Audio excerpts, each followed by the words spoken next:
El tema que hoy ponemos en plan inédito, porque no estaba previsto, la verdad es que ha sido un montaje muy rápido antes de venir aquí, ya veis que es sobre el Arca de Noé. Estuvimos hablando, y os hago recordatorio, del tema de los antediluvianos, duró también unas cuantas conferencias. Estuvimos hablando sobre Ron Wyatt, el arqueólogo que dio a conocer precisamente este lugar.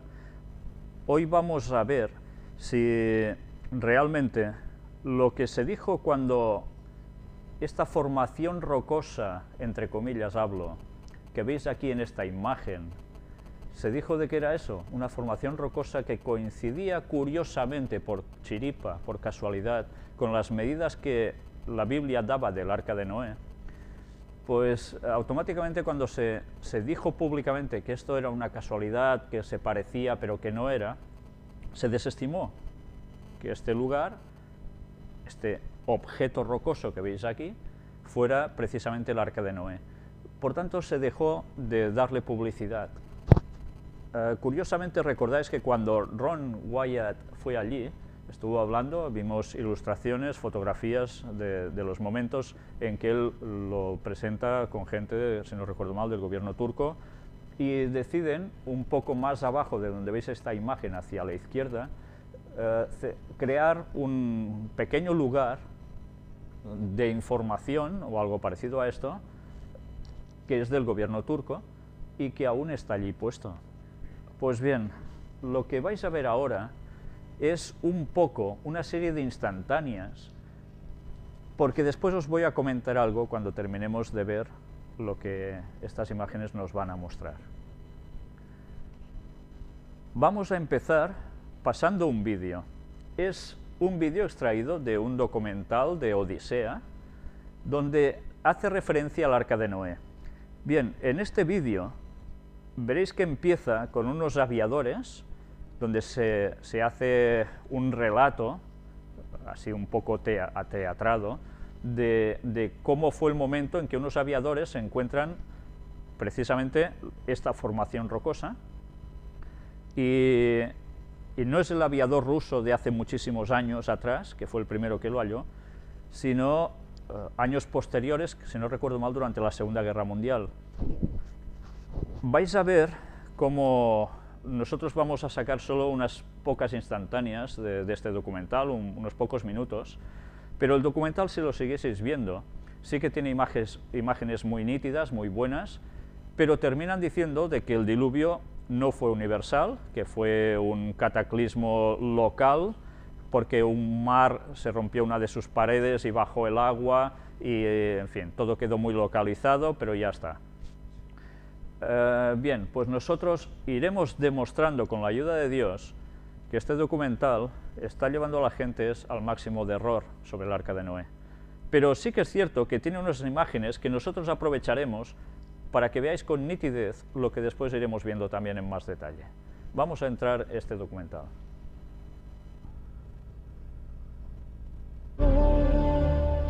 El Arca de Noé.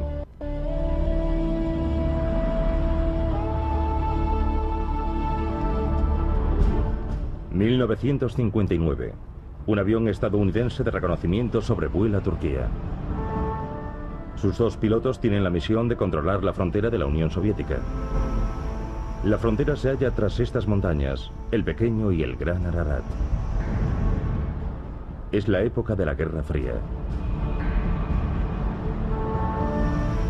Durante el vuelo rutinario ven algo en tierra que les llama la atención. ¡El Arca! El piloto, el capitán George Schwinghammer, no daba crédito. Dijo a su copiloto que tomase fotografías. De las clases de religión recordaba que el monte Ararat era el lugar donde el Arca de Noé había tocado tierra. ¿Qué había descubierto Schwinghammer del Escuadrón 428 de vuelo táctico? Las fotos fueron reveladas de inmediato en el laboratorio. El capitán Schwinghammer se quedó atónito al ver la ampliación de las fotos hecha en el laboratorio de la base. Increíble. Lo que se veía en las fotos parecía el contorno de un barco gigante varado en la ladera de la montaña.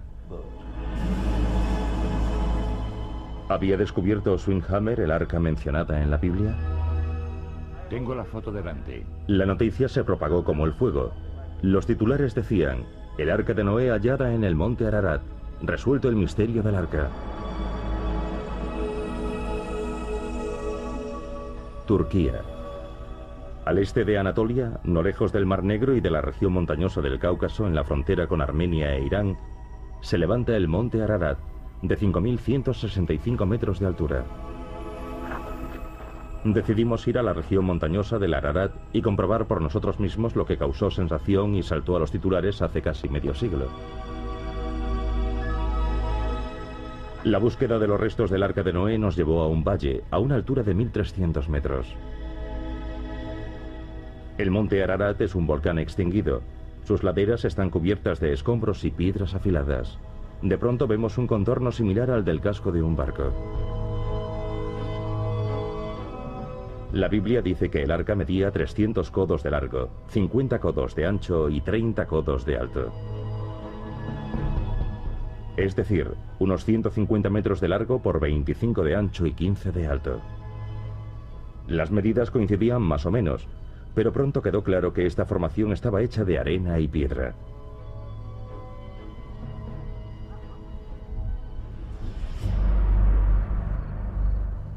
El supo un capricho de la naturaleza. Bien, ya habéis visto solo unos breves momentos de este documental.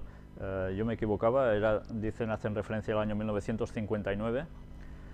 Y como os he dicho anteriormente, hubo un piloto ruso que bastantes años atrás también había localizado lo mismo.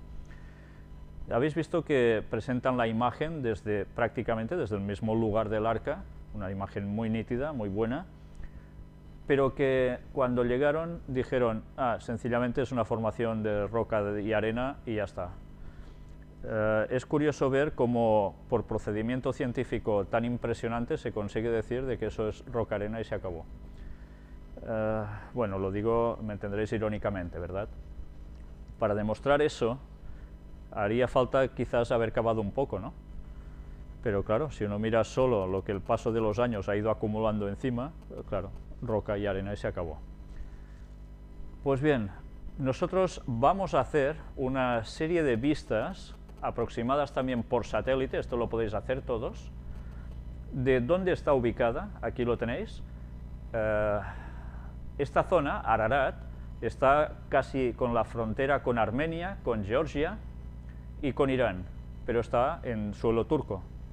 Está en un lugar, desde luego, muy estratégico, y por eso durante tantos años, cuando Georgia pertenecía también como República Soviética, no se dejaba acercarse a esa zona porque precisamente en la parte rusa había una base de misiles y claro, evidentemente se temía que pudiese ser espionaje. Ahora vamos a hacer esa aproximación, es con el satélite, lo podéis hacer desde vuestras casas, vais viendo cómo se va acercando, veis el paraje, nos vamos acercando más, ya estáis viendo en el centro de las imágenes la formación rocosa casual, entre comillas, seguimos avanzando más, ya veis que no está muy lejos de un pequeño poblado. Arriba, si estáis mirando la imagen en el centro, donde está la formación esta extraña, rocosa que dicen, si veis un poco más arriba de la imagen a la izquierda, hay este pequeño centro que se erigió precisamente con lo de Ron Wyatt por el gobierno turco. Avanzamos más, ya veis dónde está perfectamente ubicado esto, seguimos acercándonos más, y aquí tenéis un mapa de cómo es la situación con las fronteras y demás. Pues bien, ¿qué veis aquí? ¿Sabéis qué es esto? Estas imágenes, esta en concreto, es una exclusiva que estáis viendo. Evidentemente lo tenemos nosotros y la tiene la persona que tomó esta fotografía. Esto es una fotografía de escáner. No es una fotografía como cualquiera de nosotros que use una cámara fotográfica ve a hacer fotos a una montañita, sino que es de escáner. Esto quiere decir que viene a ser como una radiografía interna de un objeto. ¿Sabéis? Hay unas personas, un grupo de personas que incluso fueron entrevistadas por el pastor David Gates, que ya lo conocéis, que nosotros también estuvimos con él hablando y nos hizo una filmación para nosotros de unas declaraciones suyas cuando estábamos presentando el tema de los antediluvianos sobre Ron Wyatt. Pues precisamente este grupo de señores han ido a ese lugar y ellos estaban esperando un permiso del gobierno turco, no había llegado aún, pero fueron a ese lugar igualmente y durante 3 horas que estuvieron allí llevaron los últimos escáneres, la última tecnología en escáner, y fueron precisamente, ya lo veis, a un lateral de esa formación rocosa que dicen, y pudieron conseguir esta fotografía. ¡Qué bien! Yo no sé si veis en cualquier estructura rocosa por casualidad unos ángulos perfectos, como si fueran paredes, que veis que además en la parte superior se prolongan, haciendo un ángulo recto perfecto, como si fuese una cruz, para entendernos, y que además reposan sobre un piso, una superficie también. Si esto es una estructura de piedra y por casualidad toma esta forma, desde luego tenemos casualidades por fuera y por dentro. ¿Sabéis? Estos señores van a volver, si Dios quiere, en la primavera que viene a este lugar, y si Dios quiere, nosotros vamos a participar de esta expedición. Intentaremos mostrar la zona, esos pueblecitos cercanos, que curiosamente también, todos traducidos tienen nombre de cosas relacionadas con Noé, con su familia, etcétera, etcétera. Son pueblos milenarios. Y si Dios quiere, estaremos en esas excavaciones, al menos durante unos días, para transmitir, si puede ser también en directo desde allí, lo que se estará haciendo. Os pido por favor que oréis, porque sabemos que esto no es nunca fácil, y más cuando se puede llegar a demostrar públicamente que esa masa rocosa y de arena que dicen no es tal, sino que en verdad es el Arca de Noé. En el momento en que todo esto salga a la luz, ¿os dais cuenta de la reacción de la gente? ¿Cuál va a ser? Hay cristianos que creen en el Arca de Noé, creen en el relato del diluvio literalmente, tal cual. Hay cristianos que eso no le hace falta ver para creer. Hay cristianos, entre comillas, que creen que el relato del Arca de Noé es un relato de leyenda, copiado de otros pueblos, etcétera, etcétera, pero que eso no sucedió en verdad, que es una enseñanza. Otros que creen que fue una cosa local, como los que narran en este documental que hemos pasado antes. Y hay otros que no creen absolutamente en nada de nada. Si esto se puede mostrar tal cual, saliendo a la luz, si Dios quiere, a nosotros nos acompañará el mismísimo hijo de Ron Wyatt, que estuvo con él en las expediciones. Ya podéis pensaros que automáticamente esto, si se llega a difundir, la gente deberá plantearse cosas en su vida. ¿Sabéis?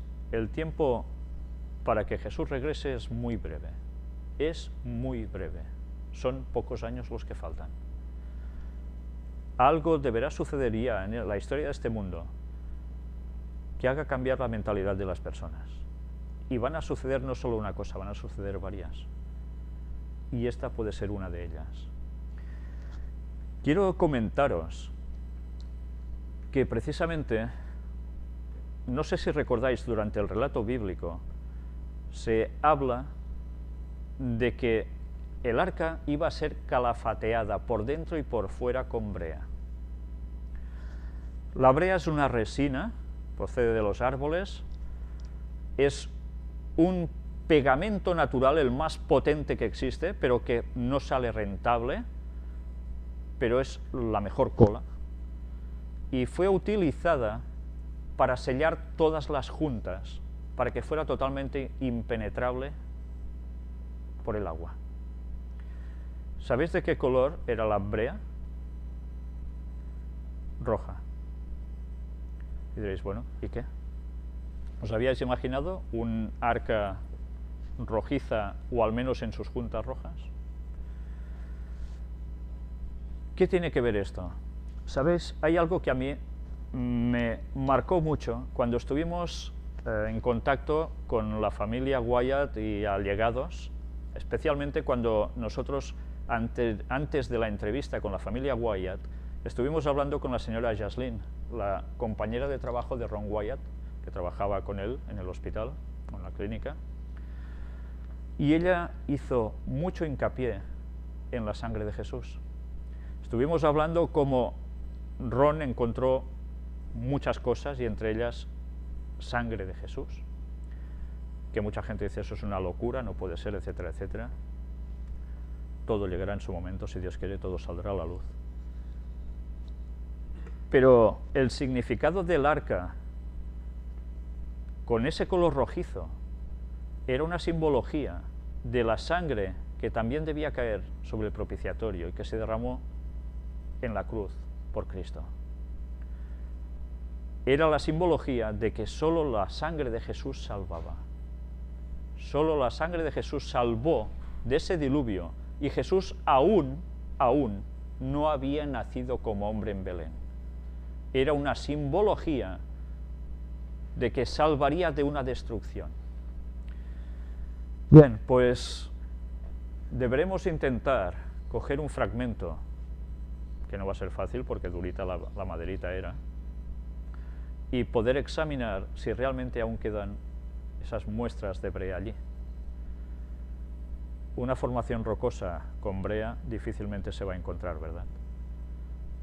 Pues bien, esa puede ser una gran prueba, y eso deberemos buscar, si aún después de tantos años se puede llegar a comprobar. Sea como fuere, cuando veis aquí la escala, cómo está puesto todo, uno se da cuenta que una montaña, por casualidad, por dentro no va a ser así. Son demasiadas casualidades. Quizás estamos a las puertas de poder mostrar al mundo dentro de unos meses que la historia del diluvio no fue ninguna tontería y que es una advertencia para lo que viene dentro de muy pocos años. El mundo no va a ser destruido más por agua, aunque hayamos visto huracanes y tifones y tsunamis. El mundo va a ser destruido por fuego en la segunda venida de Jesús. Y solo habrá salvación por la sangre de Jesús, por quien haya aceptado a Cristo como su Salvador, como Noé había aceptado, creyendo en que sería salvo. Pues bien, esta era la pequeña parte que quería deciros, pero que, si Dios quiere, este tema nos va a llevar a otro que para nada puede dejar a nadie totalmente indiferente. Si el diluvio fue una salvación para unos creyentes, hubo unas pruebas de que eso iba a suceder, y hubo unos años que se sabían que iban a pasar hasta que llegara ese diluvio. ¿Sabemos algo de cuándo será el retorno de Jesús? ¿Podemos aprender algo de los relatos bíblicos del pasado para saber eso? Bien, de momento os dejo con la incógnita. Quiero que todos vosotros tengáis presente que la Biblia está para estudiarla en los escritos del Espíritu de Profecía de Ellen White también. Y orad mucho, oremos mucho y estudiemos mucho la palabra de Dios, porque vamos a encontrar cosas que nos van a sorprender y que van a cambiar el panorama mundial en muy pocos años. Y también, cómo no, nuestro propio sentir respecto a la segunda venida de Jesús. Pero bien, nosotros ahora aparcamos el tema aquí, Por favor, orad para que todo esto pueda ser llevado a cabo, porque esto no es cosa de poca monta, es algo realmente importante. Y ahora vamos a entrar, en unos pocos minutos, no podremos hacer mucho más hoy, en el tema de las puertas dimensionales, la parte ya número 25. Y vamos a ver unas noticias relacionadas con todo lo que hemos ido mostrando hasta ahora. Mujer dice haber ascendido al cielo después de ser apuñalada por su marido. Y bien, ¿qué podemos esperar ya de todo esto, no? Ya sabéis que una vez más, experiencias de este tipo que nosotros estuvimos mostrando, aún hay noticias que van saliendo al respecto, ¿no? Y vamos a ver incluso, bueno, aquí si queréis leeroslo, es bueno, una vez más de lo mismo. Fijaros, dice la voz me dijo, cálmate, te voy a dar la oportunidad de vivir y ser mi hija, pero antes de volver quiero mostrarle el paraíso y el infierno. En el cielo todo es hermoso, dice Gulia. Todo el mundo estaba feliz y que no tenían ninguna razón para ser infeliz. Tenía muchas ganas de quedarme, pero después fuimos al infierno. ¡Qué horror! La gente estaba horriblemente quemada. El ambiente era insoportable. Tan fuerte es la sed en el infierno que todo el cuerpo lo siente. Danos agua, gritaba la gente, pero no había agua para darles. Para saciar su sed pusieron piedras en su boca, pero no pudieron satisfacer su sed. Dios dijo, no hay agua aquí. Entonces el Señor me hizo sentir sed de tal manera que no sabemos en la tierra. Luego regresé a la tierra y volví al cuerpo y volvió a la vida, dice Gulia. De repente Gulia sintió sus manos, sus pies y volvió su voz. Ella se quitó el equipo de su boca y gritó a las enfermeras por agua. Estoy saludable, decía ella. Los médicos no creían lo que veían. Su hígado estaba completamente sano. Gulia llamó a Simeón y Fay para que vinieran a su casa. Aunque Gulia quería hablar de Cristo, estaba preocupada de convertirse en una cristiana, pero una noche ella le entregó su corazón a Jesús. Esa misma noche soñaba con repartir el Nuevo Testamento a la gente. Diréis, esto no puede ser del diablo. Esta señora es sanada milagrosamente. Ha visto lo que ha visto y además es preocupada para convertirse en cristiana y venga, se pondrá a repartir Nuevos Testamentos. Claro, qué bien engaña al diablo, ¿eh? Si se pusiese a repartir Biblias satánicas, evidentemente, todo el mundo diría, uy, qué mal rollo. Qué forma de colar mejor que meter parte buena dentro de una cuestión tan nefasta. Dile a esta señora que no ha visto el infierno de verdad. Dile a esta señora que no ha visto el paraíso de verdad. ¿Qué te va a decir? Yo he sido sanada. Ya veis cómo el diablo no se está quieto. Somos nosotros que seguimos perdiendo el tiempo. Él sabe el tiempo que le queda. Hombre asegura que estando en coma, Dios le habló y salvó su vida. Después de un atentado contra su vida, recibió 3 balazos y estuvo un mes en coma, asegura que murió, y vio a Dios en sueños. Quien habló con él le dijo que estaba sin vida. O sea, que él estaba muerto de verdad. Estas afirmaciones las mencionó como parte de su testimonio que dio en la iglesia cristiana Shalom en Colombia. En fin, más de lo mismo. El espiritismo está acampando por sus anchas y cristianos caen de 4 patas y ni lo saben. Todo por no escudriñar la Biblia a fondo. Diccionario del infierno en Biblioteca del Ecuador. ¿Qué es esto? En Quito, medio de la oscuridad y el silencio, permanecía uno de los libros más raros del fondo antiguo de la Biblioteca Municipal, informa el diario El Comercio. Se trata del Diccionario Infernal, en español Diccionario Infernal. Dentro de este peculiar tratado se puede encontrar la descripción en orden alfabético de demonios, magia, relaciones con el infierno, duendes, adivinaciones, libros negros, supersticiones y lo sobrenatural. Está escrito en francés por el demonólogo J. Collin de Plancy e impreso en 1863 en París. Ya veis si hace años que el asunto del espiritismo y del satanismo campa por sus anchas. Se desconoce en qué año ingresó a la biblioteca. En los registros de admisión la única información que se tiene es que en el inventario de 1915 el libro ya constaba en los archivos. En la primera página se lee una dedicatoria que dice un obsequio del doctor Rodríguez Maldonado, nada más. Cuando se abre el libro, la primera imagen que recibe a los lectores es la de un cuadro del demonio con sus súbditos en la tierra. Ellos acechan a los seres humanos. En el centro está sentado el rey Satanás con patas de cabra y cuernos, tal como lo representa la religión católica. ¿Y quién más? ¿Lo recordáis? El famoso Baphomet. Pues bien, más de lo mismo. Todo siempre ligado a lo de siempre.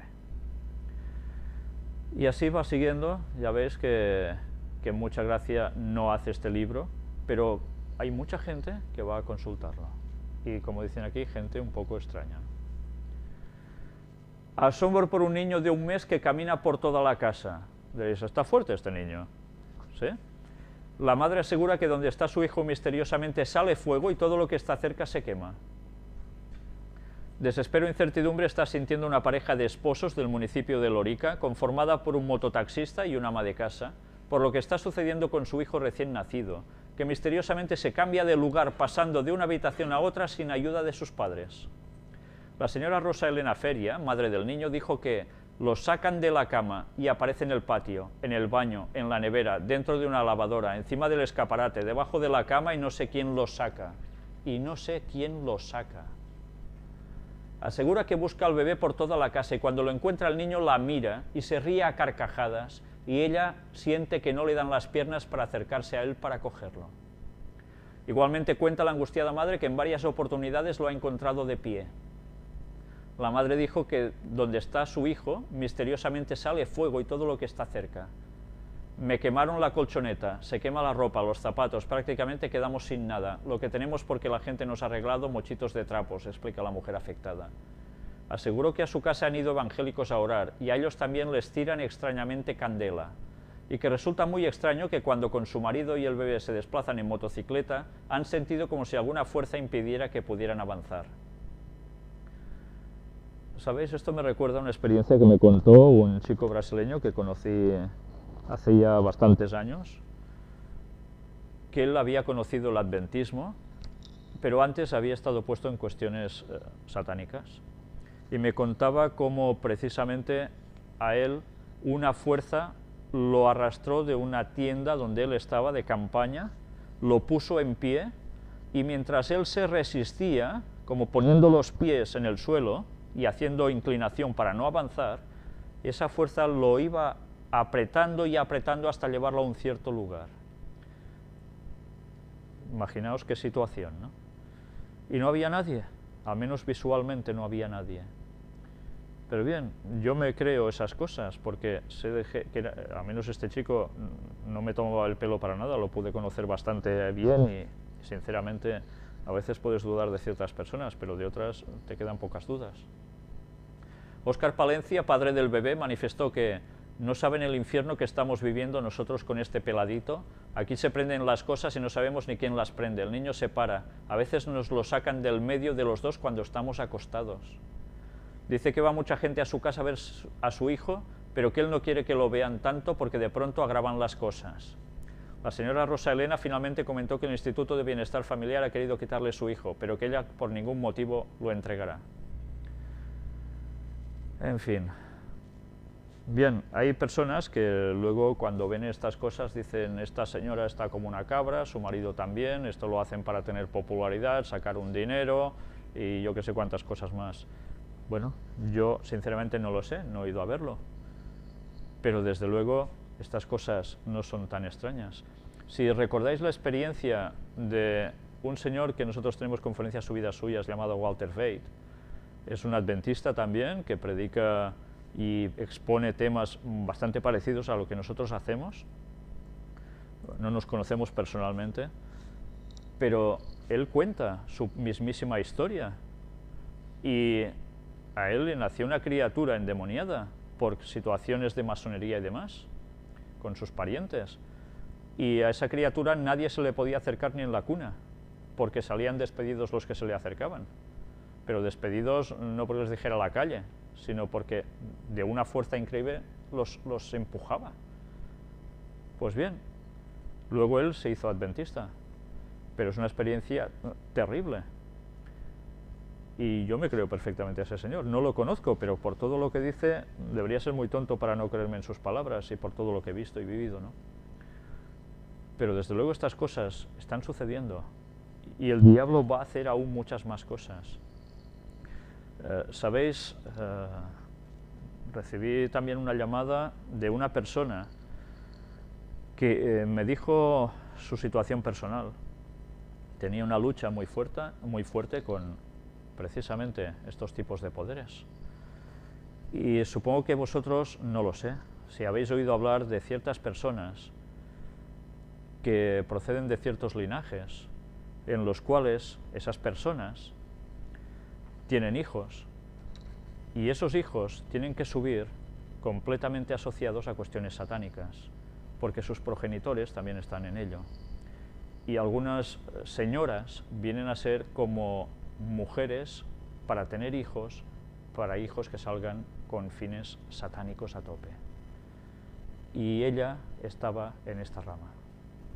Imaginaos las cosas que le pueden llegar a suceder y realmente no son nada agradables, pero esta persona ha pedido el bautismo. Bien, orad por ella, por favor. Orad por ella porque no es el único caso, hay muchos más. Y Satanás está apretando mucho, muchísimo. Y cosas que parecen ciencia ficción no son siempre ciencia ficción. Mirad estas dos citas de Elena White, también asociado a todo lo que hemos venido mostrando hasta ahora. Aparecen la primera en el libro de Maranata, que quiere decir el Señor viene. Deidades paganas manifestarán su notable poder y se exhibirán a sí mismas ante las ciudades del mundo. Y esta situación ya ha comenzado a cumplirse. Estas cosas que sucedieron ya en la antigüedad, de deidades paganas manifestándose con poder, ya sabéis que lo vimos por textos bíblicos y por citas de Elena White, que eran demonios simulando ser gente que venía de otros lugares del espacio. Y esto se va a repetir. ¿Y qué va a hacer con la mentalidad de la gente? Pues ya os lo podéis imaginar, va a ser trastornada totalmente y la gente empezará a creer sí o sí. Lo curioso del caso es que hay que plantearse, ¿creerán a la verdad o creerán al engaño que se les envía?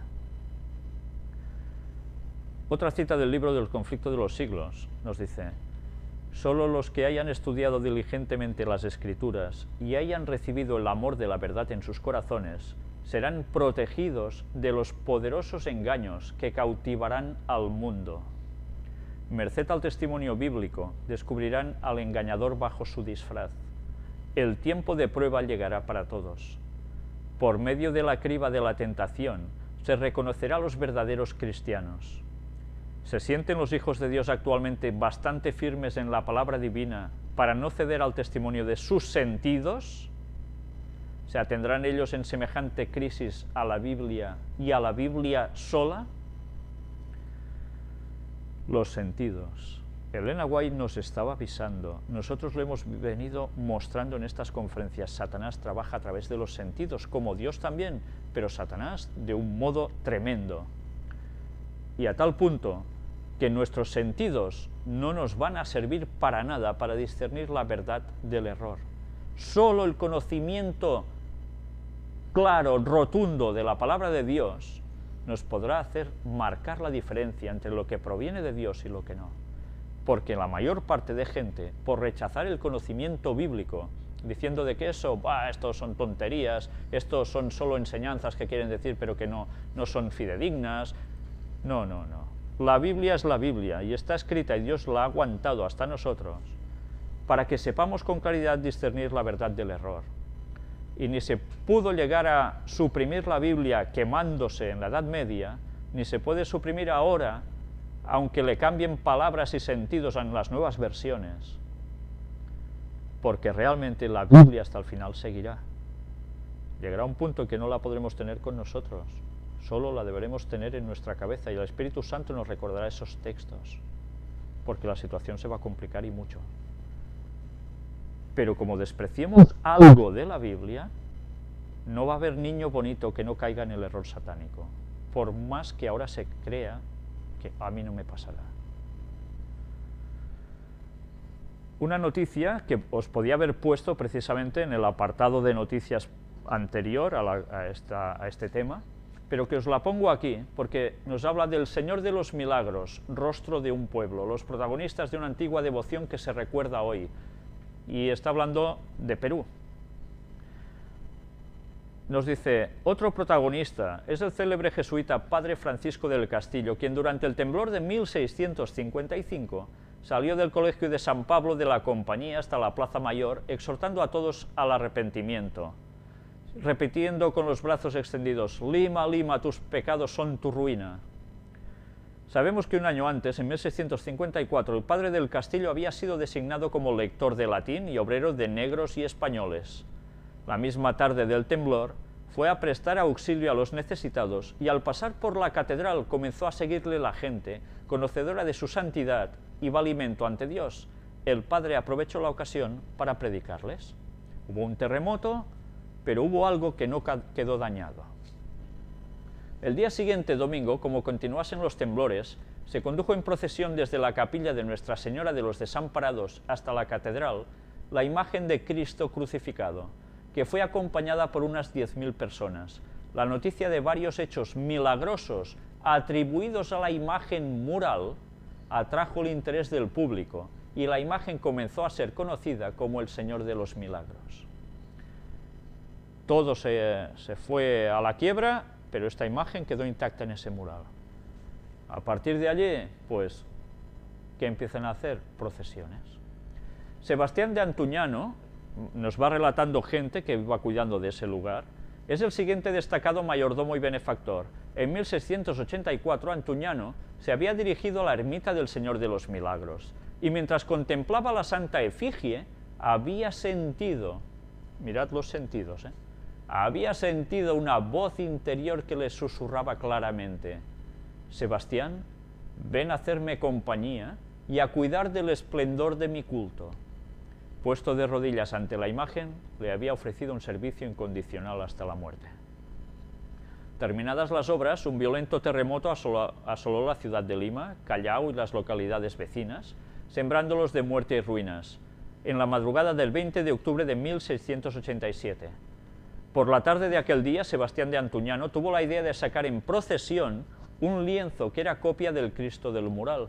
Fue así que se inició la primera procesión de las tradicionales procesiones de octubre del Señor de los Milagros de las Nazarenas. ¿Recordáis que en la nueva evangelización decían de que iban a aprovechar precisamente estas tradicionales procesiones para reevangelizar? Pues bien, si esto sucedió antaño, podemos esperar que ahora también sucedan estas cosas. Y a través de esto, la gente volverá a pegarse a los cultos paganos puestos dentro de la Iglesia Católica. Y adorando cosas y haciendo cosas y sintiendo cosas que no provienen de Dios, sino de Satanás. Este señor, ¿alguien le diría que lo que oía no venía de Dios? Seguramente no. Él lo creyó y él hizo lo que hizo. Y ya veis los resultados de la intervención del diablo en una sola persona. A través de su influjo ya eran miles los que en comitiva adoraban todo esto. Ya veis cómo rápidamente a través de una persona se puede llegar a muchos más, tanto para el mal, pero también para el bien. O sea que allí debemos aprender nosotros también algo. ¿Yoga y Dios? ¿Puede ser el yoga una herramienta para acercarse a Dios? Las enseñanzas de Jung para muchos cristianos contradicen lo que afirman las Sagradas Escrituras, ya que el yoga es una antigua disciplina espiritual profundamente arraigada en la religión del hinduismo, en donde, con respecto a los cristianos, se tienen conceptos muy diferentes de Dios. Y aquí se nos habla precisamente, bueno, mirad un poco, ¿puede el yoga propiciar un encuentro con Dios? Según Winnie Young, fundadora de un Instituto Nacional de Yoga y profesora católica, afirma no solo que el yoga es una herramienta que sirve para conectarse con Dios, sino que además testifica que su constante práctica la ha ayudado personalmente a acercarse a Cristo. Según un artículo publicado en el diario Times en África del Sur, Winnie Young, de 96 años de edad, ha dedicado gran parte de su vida a enseñar yoga y su relación al cristianismo. Vamos, como si la tuviera, ¿no? En 1975, Jung fundó un Instituto Nacional de Yoga y comenzó a enseñar a sus estudiantes que las personas erróneamente piensan que el yoga es una religión, cuando en realidad es una herramienta que los puede ayudar a conectarse directamente con Dios. ¿El yoga y el cristianismo son compatibles? Las enseñanzas de Jung para muchos cristianos contradicen lo que afirman las Sagradas Escrituras, ya que el yoga es una antigua disciplina espiritual profundamente arraigada en la religión del hinduismo, en donde con respecto a los cristianos se tienen conceptos muy diferentes de Dios. En el libro de Watchman Expositor, el término yoga, según la tradición, yoga significa unión, la unión del jiva, el yo transitorio, finito con el Brahman, yo eterno, infinito. El término Brahman suele usarse para el concepto hindú de Dios o realidad última, que para ellos es una sustancia impersonal y divina que permea, envuelve y subyace todo. Esta doctrina se denomina panteísmo y difiere marcadamente del teísmo del cristianismo bíblico, ya que en la Biblia Dios se revela como el creador personal del universo. Por tanto, Dios es el creador y el universo su creación. Y está muy bien expuesto así. Pero ya veis incluso la palabra yoga que nos lleva a esa unión. ¿Unión con qué? ¿Con Dios? Pues no, no es unión con Dios. Otra de las diferencias más notables entre el yoga y el cristianismo tiene que ver con sus visiones del hombre. Dado que la filosofía yoga enseña que todo es Dios, se deduce necesariamente que el hombre también es Dios. Sin embargo, para los cristianos hay una clara distinción entre Dios y el hombre, en donde Dios es el creador y el hombre una de sus criaturas.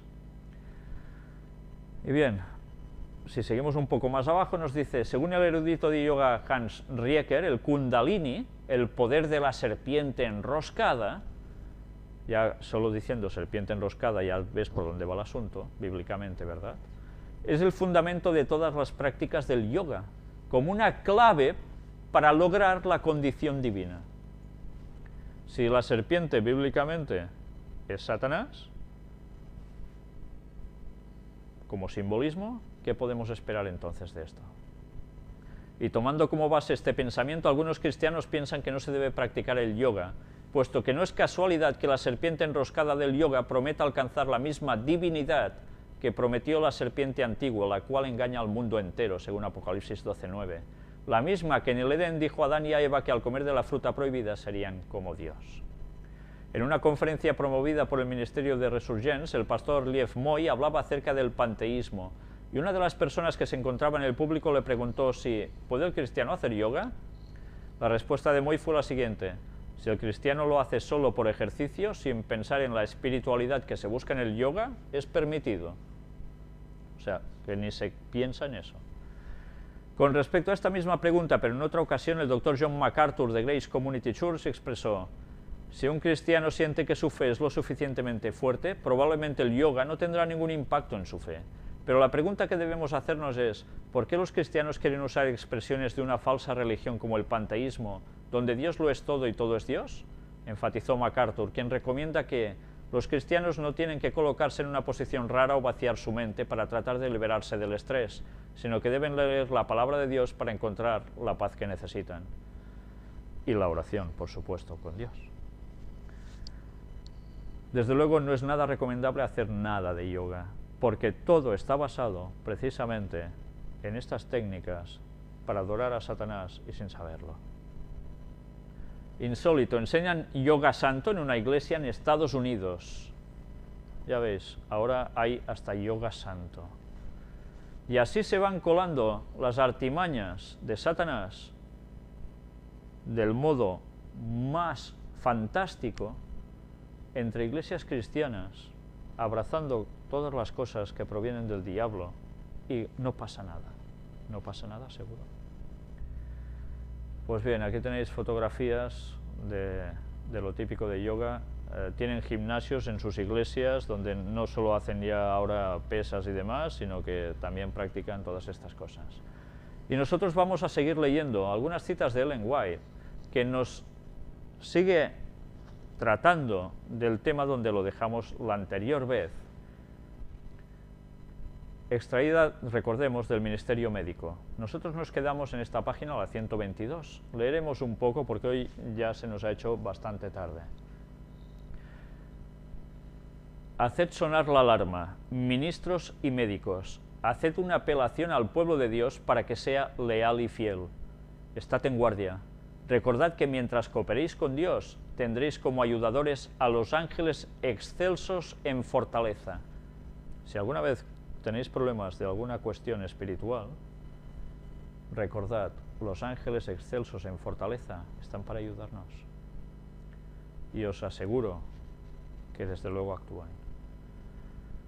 No aceptéis las teorías presentadas por los que no están de pie sobre el verdadero fundamento, los que están fascinados con aquello cuyo verdadero significado no conocen.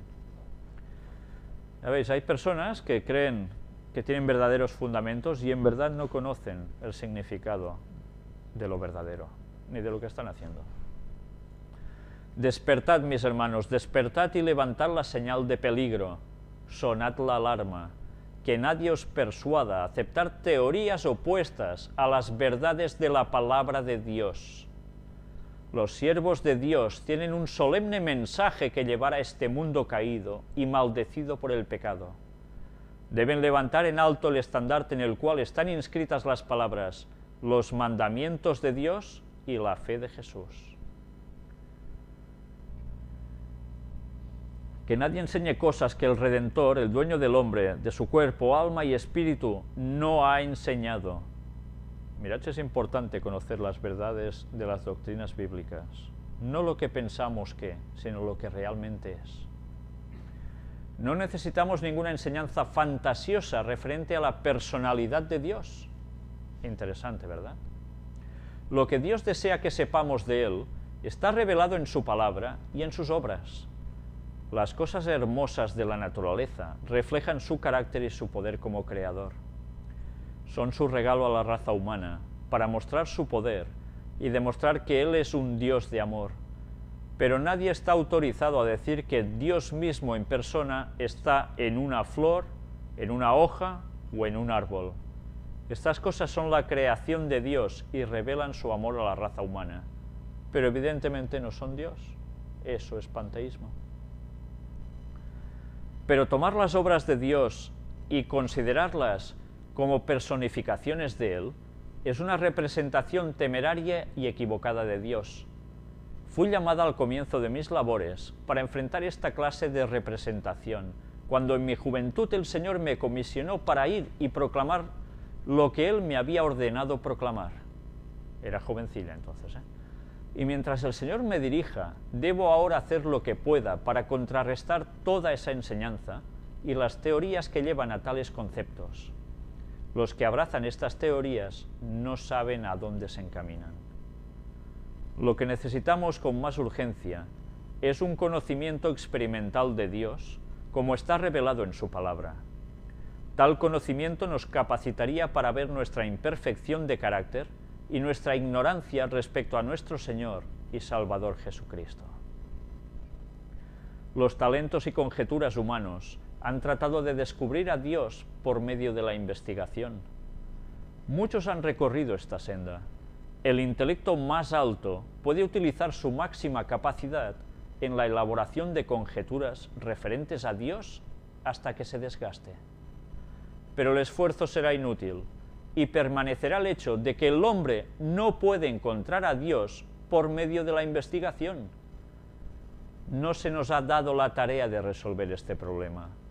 Todo lo que el hombre necesita saber y puede saber de Dios ha sido revelado en la vida y el carácter de su Hijo, el Gran Maestro. Al aprender más y más de lo que es el hombre, de lo que nosotros mismos somos a la vista de Dios, temeremos y temblaremos delante de Él. ¿Nace el hombre como rey? Se subtitula esto. A quienes representarían a todo hombre como nacido rey, a los que no harían distinción entre los convertidos y los no convertidos, a los que están perdiendo su reconocimiento de su necesidad de Cristo como su Salvador, les diría: pensad en vosotros mismos y en vuestra vida durante el período de vuestra existencia. ¿Sería agradable o placentero para vosotros contemplar hecho tras hecho de toda vuestra vida pasada, a la vista de aquel que conoce todo pensamiento y delante de cuyos ojos las acciones humanas son como un libro abierto? Esto nos debería hacer pensar. Hago una apelación a todo el que esté comprometido en el servicio de Dios para que se coloque de lleno del lado de Cristo. Hay peligros a derecha e izquierda. Nuestro mayor peligro vendrá de quienes han levantado el alma a la vanidad, que no han escuchado las palabras de advertencia y reprensión enviadas por Dios. Al escoger tales hombres su propia voluntad y su propio camino, el tentador, vestido en túnicas angélicas, está junto a ellos listo a unir su influencia con la de ellos. Él les expone engaños de un carácter muy atractivo, los cuales ellos presentan al pueblo de Dios. Algunos de entre quienes los escuchen serán engañados y obrarán de modos peligrosos. El Señor llama. ¿Escucharán su voz los hombres y las mujeres? Él da la advertencia. ¿La oirán? ¿Escucharán el último mensaje de misericordia que se da a un mundo caído? ¿Aceptarán el yugo de Cristo y aprenderán de él su humildad y mansedumbre? Apartados sobre especulación concerniente a la personalidad de Dios. Vuestro conocimiento de Dios y de sus atributos ha sido mermado desde que empezasteis a especular con relación a su naturaleza y a sus prerrogativas. Automáticamente, cuando se entra en ese terreno, ¡pam!, eso sucede. La Iglesia está comprometida en una batalla que aumentará en intensidad acerca del mismo punto en el cual habéis sido desviados. Ya veis lo que estaba profetizando aquí Elena White. La Iglesia pasaría por un momento repitiéndose de algo que había sucedido antes. No se debe quitar ni un solo pilar de nuestra fe, ni una sola línea de verdad revelada. Se debe reemplazar por teorías nuevas y fantasiosas. Se nos ha dado la verdad en líneas claras. Bajo la guía de Dios se han preparado libros que declaran inequívocamente la verdad para este tiempo. Si no creéis estas evidencias, tampoco creeríais si alguien fuese levantado de la muerte. Debéis hacer una obra cabal de arrepentimiento. Allegaos a Dios en humildad y contrición. Debe haber un obrar armonioso entre el pueblo de Dios. En armonía, todos diciendo lo mismo y juntos. Debemos saber quién va a seguir la luz. Si Jehová es Dios, seguidle. Y si Baal, id en pos de él. No podemos estar entre dos aguas. O creemos todo lo que ha expresado en la palabra de Dios bien, y a través del espíritu de profecía, o mal vamos a ir. No permitáis que nadie os engañe llevándoos a la creencia de que Dios es una esencia que permea la naturaleza. Tal idea es un engaño especioso. Que todos estén en guardia contra tales suposiciones. Estas teorías sutiles, envueltas en hermosas vestiduras, preparan el camino para errores mayores que, si se aceptan, conducirán lejos de su firmeza aún a los creyentes convencidos de la verdad y los llevarán a falsas doctrinas. De vez en cuando necesitamos examinar juntos las razones de nuestra fe. Es esencial que estudiemos cuidadosamente las verdades de la palabra de Dios, pues leemos que algunos apostatarán de la fe, escuchando a espíritus engañadores y a doctrinas de demonios. Es interesante que sepamos discernir cuál es la doctrina de Dios y cuál es la doctrina de los demonios, porque sutilmente podemos caer en ese error. Estamos en grave peligro cuando consideramos en forma liviana cualquier verdad, pues entonces la mente está abierta al error. Debemos ser conscientes de cómo y qué escuchamos. No necesitamos tratar de entender los argumentos que ofrecen los hombres en apoyo de sus teorías, cuando se puede discernir fácilmente que estas teorías no armonizan con las Escrituras. No hace falta darle vueltas y empezar a oír cosas que no cuadran con lo bíblico. Algunos que creen tener un conocimiento científico están dando, por sus interpretaciones, ideas erradas tanto de la ciencia como de la Biblia. Permitamos que la Biblia decida todo asunto que sea esencial para la salvación. No se nos llama a entrar en ninguna controversia con los que sostienen falsas teorías. La controversia es inútil. Cristo nunca entró en ella. El arma utilizada por el Redentor del mundo fue escrito está. Acerquémonos a la palabra, permitamos que el Señor Jesús y sus mensajeros testifiquen. Sabemos que el testimonio de ellos es verdadero. Escrito está, como hacía Jesús, así debemos hacer nosotros. Cristo está por encima de todas las obras de su creación. Él guió al pueblo de Israel en la columna de fuego, mientras sus ojos veían el pasado, el presente y el futuro. Él debe ser reconocido y honrado por todos los que aman a Dios. Sus mandamientos deben ser reverenciados, amados y obedecidos. Deben ser el poder controlador en la vida de su pueblo. El tentador viene con la insinuación de que Cristo ha mudado su sitial de honor y poder a una región desconocida y que la humanidad ya no necesita molestarse en exaltar su carácter y obedecer su ley. Los seres humanos deben ser la ley para ellos mismos, declara él. Las sofisterías que él introduce rebajan al Señor y lo dejan en el polvo. La restricción y el control moral en la familia humana son destruidos. La restricción sobre el vicio se hace cada vez más y más débil. El mundo no ama ni teme a Dios. Y los que no aman ni temen a Dios pronto pierden todo sentido de obligación recíproca hacia su prójimo. Están sin Dios y sin esperanza en el mundo. Ni una hebra de panteísmo. De Cristo irradia toda la verdad. Aparte de Cristo, la ciencia es engañosa y la filosofía es necedad. Los que se han separado del Salvador impulsarán teorías que se originan en el astuto enemigo. La vida de Cristo sobresale como el contraste de toda falsa ciencia, de toda teoría errónea y de todo método equivocado. Se levantarán impostores con teorías sin fundamento en la palabra de Dios. Debemos levantar en alto el estandarte que lleva la inscripción, los mandamientos de Dios y la fe de Jesús. Debemos retener firme nuestra confianza desde el comienzo hasta el fin. Que ninguno trate de rebajar la verdad al mezclarla con sofisterías. Que ninguno intente derribar el fundamento de nuestra fe, ni rebajar la norma al incluir en la tela hebras de manufactura humana. Ni una hebra de panteísmo debe colocarse en el tejido. La sensualidad, tan funesta para el alma y el cuerpo, es siempre el resultado seguro de introducir estas hebras en la tela. Se me ha advertido, y lo escribió en 1890, que de aquí en adelante tendremos una confrontación constante.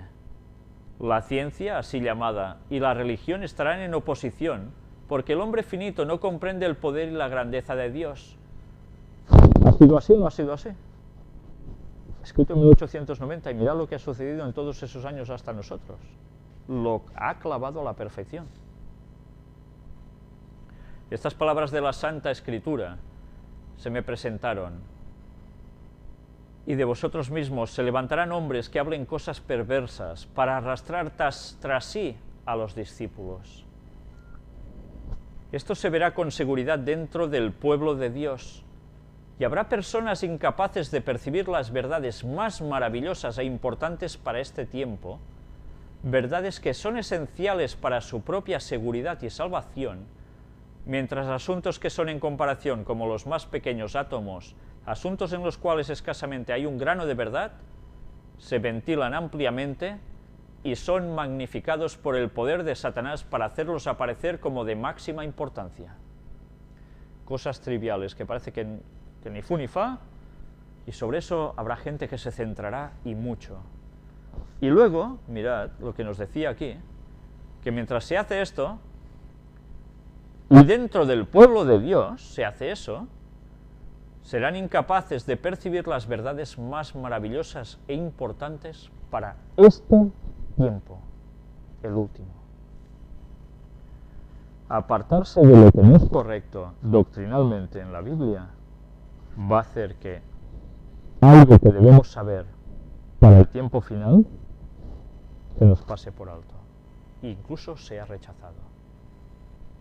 Ya veréis más adelante a dónde va a llevar esto cuando hablemos de cierto tema.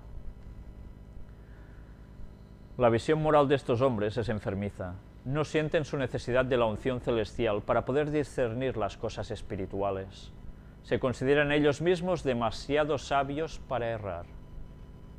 Son muy listos, Somos tan listos que nosotros errarnos sois vosotros. ¿Sí? Las personas que no tienen una experiencia diaria en las cosas de Dios no se comportarán con sabiduría al relacionarse con las responsabilidades sagradas. Tomarán equivocadamente la luz como si fuera error, y al error especioso llamarán luz, cambiando fantasmas por realidades y realidades por fantasmas, llamando mundo a un átomo y átomo a un mundo. Caerán en los engaños y las fantasías que Satanás ha preparado como trampas escondidas para atrapar los pies de los que piensan que pueden caminar en su sabiduría humana sin la gracia especial de Cristo. Jesús busca hombres que no vean a hombres como árboles que caminan, sino que vean todas las cosas con claridad. Hay un solo remedio para el alma pecaminosa, y a menos que se reciba ese remedio, la gente aceptará un engaño tras otro hasta que se perviertan sus sentidos. No creer en las cosas correctas. Estáis viendo de cómo nos habla de la personalidad de Dios. ¿Quién es Dios? ¿Cómo es Dios? Etcétera, etcétera. Todo el capítulo va de eso. Y ya veis lo que nos dice si tenemos conceptos equivocados sobre la divinidad. Y vamos entrando de un error a otro sutilmente hasta que Satanás llegue a pervertir nuestros sentidos. En el momento en que pasa eso, la verdad y el error no serán discernibles. Se llamará luz a las tinieblas y tinieblas a la luz. Casi nada la advertencia que nos estaba diciendo. No se puede separar la moralidad de la religión. La tradición conservadora recibida de hombres educados y de escritos de grandes hombres del pasado no son en lo mínimo una guía segura para nosotros en estos últimos días, porque la gran batalla que está delante de nosotros es de tal naturaleza como el mundo nunca ha visto. Los hermanos que en el pasado no han hecho su parte en esta obra deben actuar con una precaución mucho mayor en relación a lo que aceptan y a lo que rechazan. Necesitan profundizar mucho más de lo que les permitiría su conocimiento espiritual limitado o de lo que sus hábitos y opiniones presentes los guiarían a hacer. Todo esto necesita ser reformado. Ni uno de nosotros está seguro, ni siquiera con la experiencia pasada en la obra, y ciertamente está menos seguro si no la ha tenido, a menos que viva como viendo al invisible. Todos estamos en peligro. Debemos actuar diariamente y hora tras hora guiados por los principios de la verdad bíblica, justicia, misericordia y el amor de Dios. El que desee tener poder moral e intelectual debe obtenerlo de la fuente divina. Debe inquirir en todo punto antes de tomar cada decisión. ¿Es este el camino del Señor? Consultad a la razón santificada y a una buena conciencia con la Biblia abierta ante vosotros. Vuestro corazón debe ser movido, vuestra alma tocada y vuestra razón e intelecto despertados por el Espíritu de Dios. Entonces los santos principios expuestos en su palabra otorgarán luz a vuestra alma. Pero como rechacemos al Espíritu de Dios, tal como ella enseña como la tercera persona de la divinidad, que es tal como aparece en la Biblia, vamos a estar expuestos ¿a qué? A todo lo peor, al error. Os lo digo, mis hermanos, nuestra verdadera fuente de sabiduría, virtud y poder está en la cruz del Calvario. Cristo es el autor y consumador de nuestra fe. Él dice, separados de mí nada podéis hacer. Jesús es el único garante seguro para el avance y el éxito intelectual. No hay otro. Hay quienes expresan su creencia de que habrá matrimonios y nacimientos en la tierra nueva, pero los que creen en la Escritura no pueden aceptar tales doctrinas. Hay personas que, ¿cuántas veces me han llegado a preguntar eso? ¿Habrá matrimonios? ¿Nos casaremos? ¿Tendremos hijos? Seguro que sí. Pues no. La creencia de que nacerán niños en la tierra nueva no es parte de la segura palabra profética. Las palabras de Cristo son demasiado claras para ser mal interpretadas. Ellas deben resolver para siempre la cuestión de los matrimonios y nacimientos en la tierra nueva.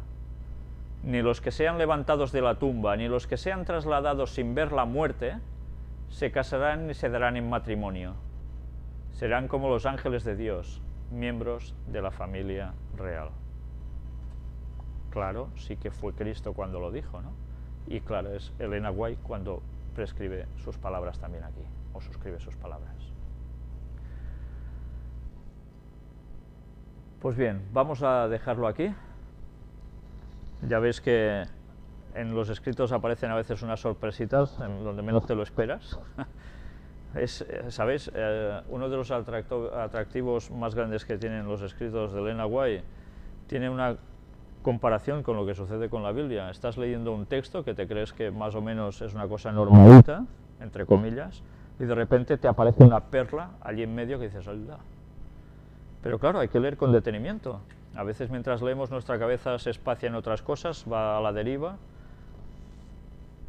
Pues no, cuando vayamos a estudiar la palabra de Dios, que sea con oración, porque nuestra mente tiene que estar con todos nuestros sentidos, nunca mejor dicho, sobre el texto, y que Dios nos ayude a entender. Pues bien, hasta aquí ha sido la conferencia triple de hoy.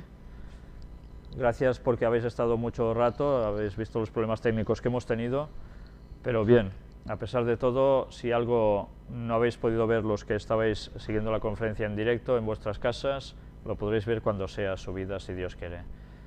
Muchas gracias por vuestra atención y que Dios os bendiga.